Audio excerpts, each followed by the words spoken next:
ದರ್ಶನ್ ಅವರು ಸರ್ ಅಣ್ಣನಾಗಿ ಜೊತೆಗಿದ್ದು ಈ ಒಂದು ಪ್ರಕರಣದಲ್ಲಿ ಒಳಗರು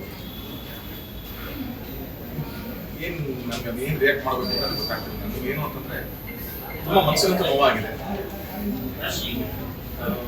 ಆ ಕಡೆ ರೇಣುಕಾಸ್ವಾಮಿಯ ಕುಟುಂಬ ಆಗಿರ್ಬೋದು, ಅವ್ರ ಬಗ್ಗೆ ನನಗೆ ಅದೇ ಆದಂಥ ಅಪಾರವಾದ ನೋವಿದೆ. ಆಗಬಾರ್ದಾಗಿತ್ತು ಮನಸ್ಸಿಗೆ. ಆದರೆ ಇಲ್ಲೂ ಕೂಡ ನನ್ನ ಕುಟುಂಬ ಈಗ ನನ್ನ ಅಣ್ಣನೇ ಮಾಡಿದ್ದಾನೆ ಅಂತ ನನಗೇನು ನೋವಾಗುತ್ತೆ ಅದೇ ನೋವಲ್ಲಿ ನಾನು ತುಂಬ ನಾವಿದೆ.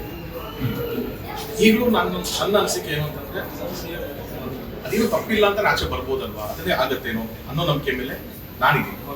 ಯಾಕಂತಂದ್ರೆ ಹ್ಯೂಮನ್ ಎಮೋಷನ್ಸ್, ನಾವೆಲ್ಲರೂ ನಮ್ಮದೇ ಆದಂಥ ಒಂದು ಎಮೋಷನ್ಸ್ ಇರುತ್ತೆ. ದರ್ಶನ್ ಅವರು ಸರ್ ಅಣ್ಣನಾಗಿ ಜೊತೆಗಿದ್ದು ಈ ಒಂದು ಪ್ರಕರಣದಲ್ಲಿ ಒಳಗರು ಏನು ನನಗೆ ಅದು ಏನು ರಿಯಾಕ್ಟ್ ಮಾಡಬೇಕು ಅಂತ ಗೊತ್ತಾಗ್ತಿಲ್ಲ. ನನಗೆ ಏನು ಅಂತಂದ್ರೆ ತುಂಬ ಮನಸ್ಸಿನಂತ ನೋವಾಗಿದೆ.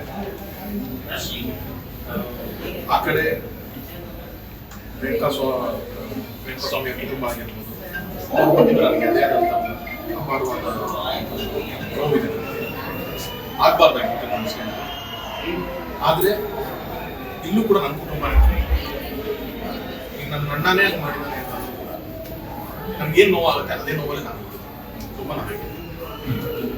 ಈಗಲೂ ನನ್ನ ಅನಿಸಿಕೆ ಏನು ಅಂತಂದ್ರೆ ಅದೇನು ತಪ್ಪಿಲ್ಲ ಅಂತ ಆಚೆ ಬರ್ಬೋದಲ್ವಾ, ಅದನ್ನೇ ಆಗತ್ತೇನೋ ಅನ್ನೋ ನಂಬಿಕೆ ಮೇಲೆ ನಾನಿದ್ದೀನಿ.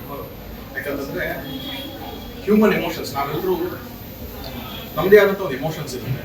ನಾವು ಒಂದೊಂದು ಕಡೆ ವಾಲ್ತೀವಿ.